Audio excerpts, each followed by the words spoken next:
Pasok! Bosacho! Bosacho TV! Welcome to my 4th vlog! Tama ba? O, 5. Basta yun yan. O mga Bosacho, as of now, ngayon, mag-unboxing tayo ng new release. Jujutsu Kaisen na si Satoru Gojo. Ichiban Kuji siya mga Bosacho.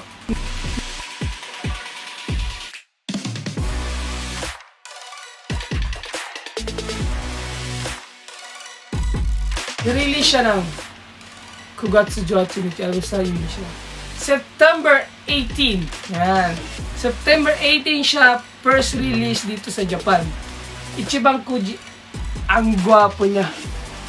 Kung magaya si Kaisen, siya, Jujutsu Kaisen, yun yung pangalan ng niya, iba yan. Then, si Satoru Gojo lang, ang napili ko ay unbox. Bakit? Kasi meron siyang extra head. As you can see yan, mga Bosacho. May extra head siya. Para siyang tawag dito, scale figure. Nakita mo niya extra head yan. Kita mo. Yan. Wait, unbox natin yan. May extra head siya. Kung magkakaiba ngayon yung Ichiban Kuji natin kasi may extra head. Kadalasan scale figure o mga figure arts o mga Figma yung may mga ganito. Pero ngayon, makikita mo siya sa Ichiban Kuji. Kaya napakaganda niya. Tapos, trivia tayo habang nag-unbox tayo. Tapos, habang ang Ichiban Kuji, syempre sa bawat Ichiban Kuji na pagbunot mo, meron siyang double chances. Hindi ko pala nabanggit sa mga nakaraang vlog ko. Kapag ikaw ay bumunot ng Ichiban Kuji sa store, may makukuha ang card na maliit. Nandito yan. Wait lang. Sample na lang.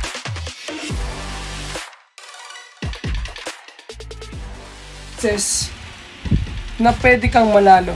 Katulad last time bumunot ako ng Yamat ng Ichiban Kuji. Ayan.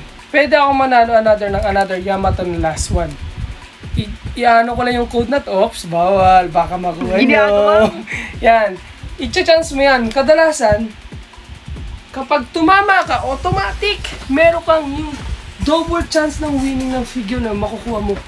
Sa Ichiban Kuji ngayon, ang makukuha mo ulit ay si Gojo.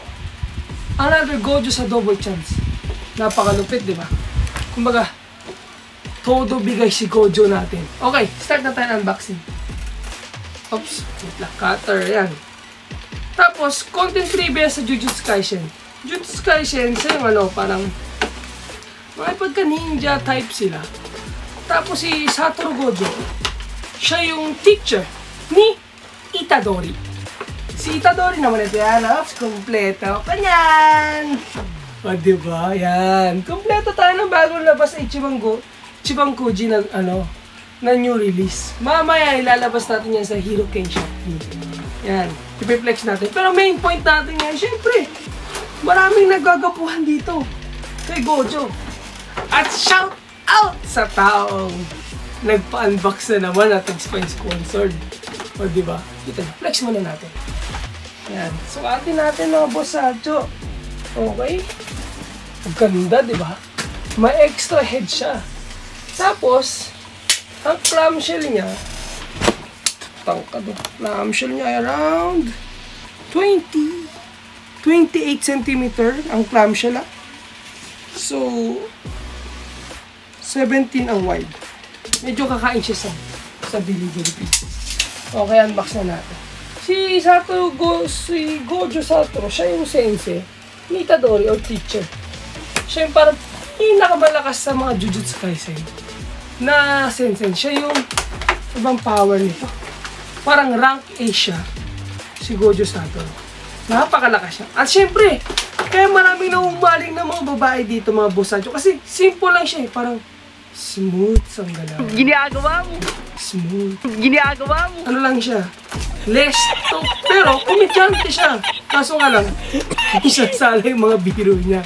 Pero, pagdating sa powers, sa Kogeki. Sabi nga ng mga anak ko, Kogeki. Anong meaning ng Kogeki? Parang inner power, mga katangiang power nila sa bawat anime na nilalabas. Si Jujutsu Kaisen, meron siyang shadow something. Hindi ko alam, mahina ko sa mga tawag-tawag, pero para sa akin, siyang pinakagwapo. Yan na, baksan natin. Wow, wow, wow. Tignan mga boss atya. Wow, ang ganda, grabe. Flex muna natin. Teka lang ha. Lagay muna na. Siyempre may base part.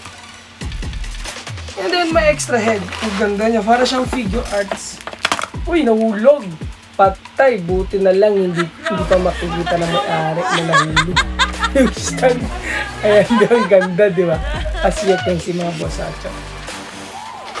And then, syempre, yung extra head. Ingatan muna natin. Ikakabit din natin yung extra head ni Gojo. Ayan siya. Kapag ginamit yun na yung mahiwagang technique. Mahiwagang technique. Tinagalag ang pusan ka.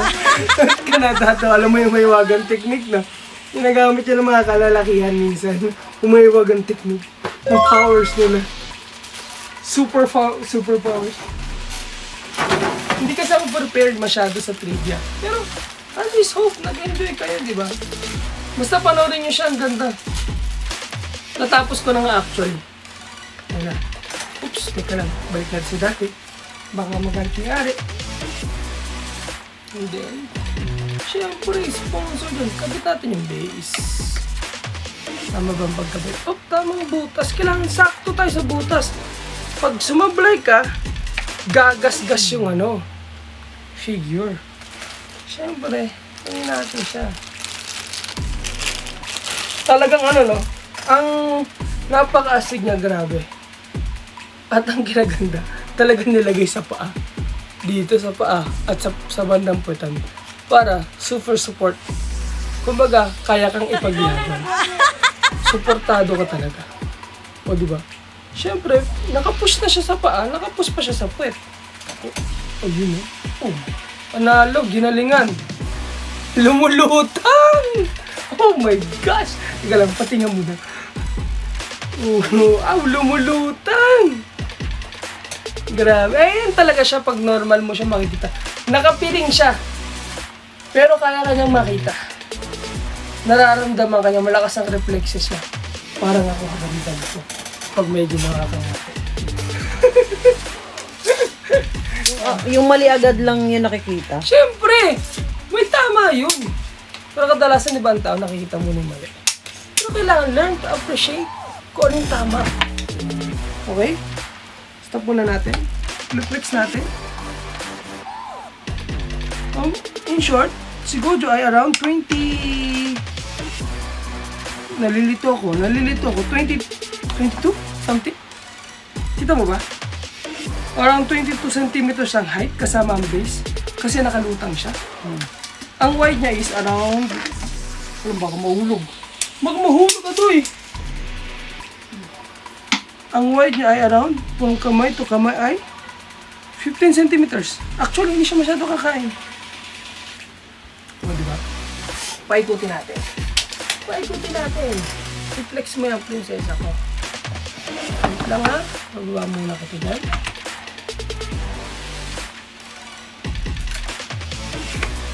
Uy! Galing ng salo ko. Marunong na kang sumalo. Lalo pag bago. Pag nagkataon, yari.